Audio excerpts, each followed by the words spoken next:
Good morning, Peter.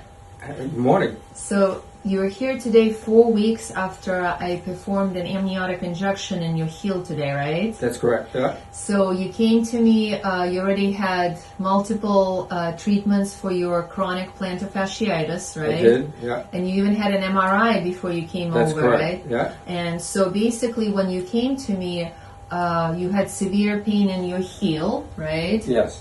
And you were kind of thinking about having surgery, right? That's correct. Yeah. And what kind of treatments did you have before you came to see me?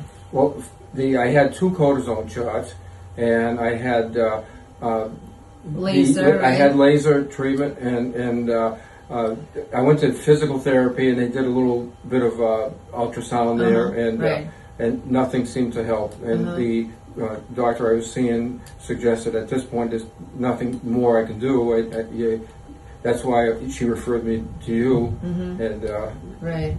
But we kind of almost took a different route, and I didn't suggest surgery first. I decided to do an amniotic injection, right? That's correct, yeah. And so how much better are you today, 4 weeks after the amniotic injection? Oh, much better. Like percentage-wise, I want numbers. I would say probably 80%.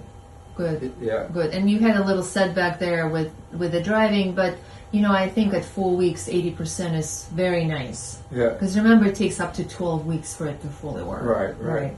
So for people who are suffering with chronic plantar fasciitis, would you recommend non-surgical injection first? Absolutely. All right. I wish I would have had the MRI and then your ultrasound to see the tears on my plantar and gone this route in the first place. Right. I've had this since last August, and finally I got relief. 10 months, right? Yeah.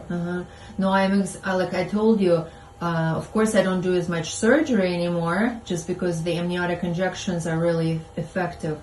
But I think it's such an excellent non-surgical way of trying to improve plantar fasciitis pain. Well, thank you. I'm so happy. I'm so proud of you. Oh, thank you.